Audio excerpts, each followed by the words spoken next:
Iran પાસે nuclear શસ્ત્રો છે અને એ અમેરિકા અને દુનિયા માટે જોખમી છે એવું કહીને ઇઝરાયલ અને અમેરિકાએ ઈરાન પર જ્યારે હુમલો કર્યો ત્યારે વાત જુદી હતી. હવે વાત ઓઇલ અને ગેસના ભંડારો ઉપર આવી ગઈ છે. એટલે અસલી યુદ્ધ તેલ અને ગેસના ભંડારો ઉપર હવે શિફ્ટ થઈ ગયું છે. આજે આપણે એની વાત કરીએ. નમસ્કાર.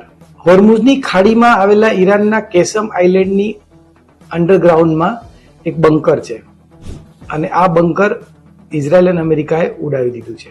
આના જવાબમાં ઈરાને કતાર, કુવેત અને બહેરીન પર મોટા પાયે હુમલા કર્યા છે.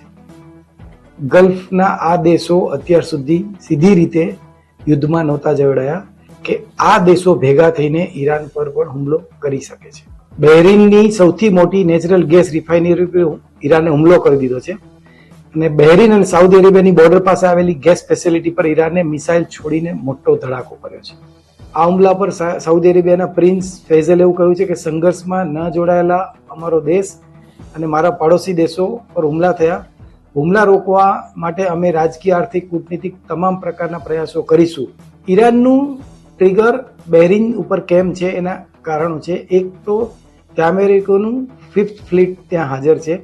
બહેરીન અને ઇઝરાયલના જે સંબંધો છે એ વધારે મજબૂત બની રહ્યા છે.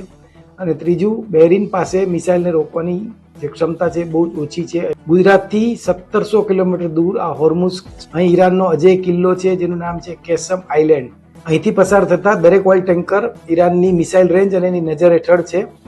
અહીં મીઠાની ગુફાઓમાં ઈરાને મિસાઇલ્સ અને સી માઇન્સ રાખી શકાય એવા વિશાળ મિલિટરી બેઝ. આખો વિડિયો જોવા માટે ડાઉનલોડ કરો દિવ્ય ભાસ્કર એપ.